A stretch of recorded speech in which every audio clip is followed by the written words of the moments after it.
अस्सलाम वालेकुम friends, hopefully you all are fine and doing good. अच्छा, तो आपके बोर्ड के एग्ज़ाम्स क्योंकि करीब आते जा रहे हैं और ये फ़ाइनल ऑथेंटिक आपके साथ मैं पेयरिंग स्कीम शेयर कर रही हूँ। लास्ट 2 वीडियोस मैंने चैनल पे जो अपलोड किए हैं उसमें फ़िज़िक्स और केमिस्ट्री की मैंने पेयरिंग स्कीम एक्सप्लेन की है। आज मैं बायो की एक्सप्लेन करूँगी। तो class 9th biology Punjab board की जो टेक्स्ट बुक है, इसका जो आपका पेपर आता है एग्ज़ाम फाइनल बोर्ड का, टोटल मार्क्स जो है वो थ्योरी के 60 हैं। रिमेनिंग जो 15 मार्क्स हैं वो आपके प्रैक्टिकल के होते हैं। अच्छा, अब 60 मार्क्स की डिस्ट्रीब्यूशन किस तरह से होती है कि इसमें से आपके एमसीक्यूज़, शॉर्ट क्वेश्चन और लॉन्ग क्वेश्चन आते हैं। सबसे पहले तो जो एमसीक्यूज़ हैं वो 12 मार्क्स के होते हैं। टोटल आपकी बुक में 9 चैप्टर्स हैं। 9 चैप्टर में से कितने एमसीक्यूज़ आएंगे ये मैंने यहाँ पे मेंशन किए हुए हैं। चैप्टर 1 में से 1, चैप्टर 2 में से 2, 3, 4 एंड 5 एंड 6 में से 1 एमसीक्यूज़ आएगा। 7, 8 में से 2 एमसीक्यूज़ आएंगे और 9 में से एक एमसीक्यू आएगा।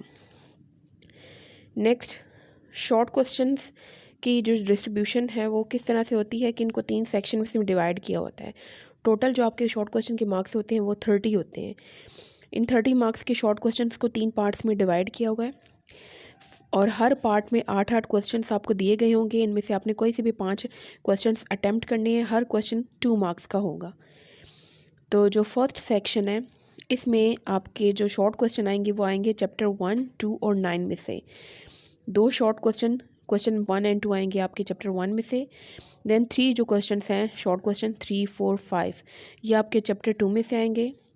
चैप्टर 9 में से आपके क्वेश्चन नंबर 6 एंड 7 मीन्स के 2 क्वेश्चन आएंगे और क्वेश्चन नंबर 8 जो होता है इस सेक्शन में से वो डेंगू से रिलेटेड होता है। आपकी बुक में डेंगू से रिलेटेड जितनी भी इंफॉर्मेशन है वो आप नोट्स बना के रख लें अपने पास, उसी में से ये क्वेश्चन आता है, ठीक है। और बुक में जहाँ जहाँ डेंगू की इंफॉर्मेशन गिवन है वहीं से आएगा ये क्वेश्चन। नेक्स्ट जो सेक्शन है अगेन 8 मार्क क्वेश्चंस गिवन है, उसमें से 5 अटैम्प्ट करने हैं। हर क्वेश्चन 2-2 मार्क्स का है। इसमें जो आपके पास डिस्ट्रीब्यूशन रहती है वो इस तरह से है कि चैप्टर 4, 5 और 6 में से इस पार्ट में क्वेश्चन आते हैं। चैप्टर 4 में से 2 क्वेश्चंस, चैप्टर 5 में से 4 क्वेश्चन, 3, 4, 5, 6 एंड क्वेश्चन नंबर 7, 8 जो है ये चैप्टर नंबर 6 में आता है। नेक्स्ट सेक्शन में अगेन 8 क्वेश्चन गिवन है, 5 अटैम्प्ट करने हैं और ये जो पार्ट है इसमें आपके पास चैप्टर 3, 7 और 8 में से क्वेश्चंस आएंगे। Question 1 and 2 are from chapter 3, means 2 questions are from chapter 3, 3 questions are from chapter 7 and 3 questions are from chapter 8, ठीक है। अच्छा, अब फिज़िक्स, केमिस्ट्री, बायो, कंप्यूटर जो भी आपका पेपर है, शॉर्ट क्वेश्चंस आपके क्योंकि 2 मार्क्स के होते हैं तो आंसर अटैम्प्ट करते हुए एक आपने चीज़ ध्यान रखनी है कि आपने मिनिमम 2 पॉइंट्स लाजमी लिखने हैं क्वेश्चन से रिलेटेड। जो भी आपसे क्वेश्चन पूछा जा रहा है उसमें आपके 2 पॉइंट्स होने चाहिए।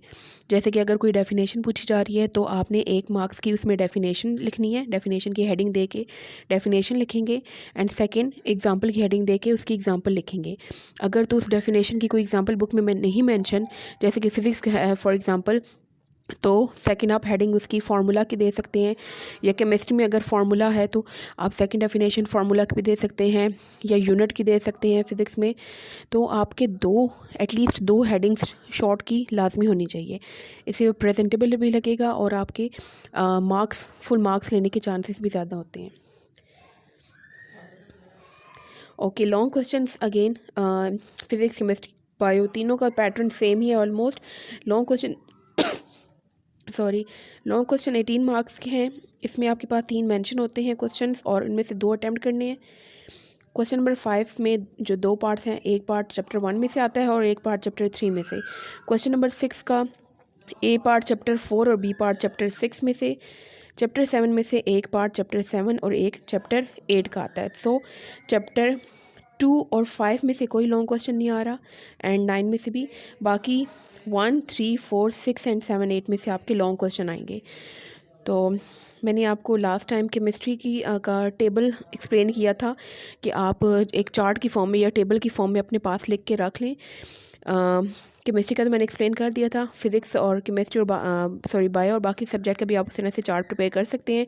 अगर आपको समझ नहीं आ रही मैं किस चार्ट की बात कर रही हूँ तो इस वीडियो से पहले मैंने एक वीडियो अपलोड की है चैनल पे, आप वो जाके देख सकते हैं। उसमें मैंने एंड पे वो चार्ट एक्सप्लेन किया हुआ है, वो आपके लिए एग्ज़ाम्स के लिए बहुत ज़्यादा हेल्पफुल रहेगा।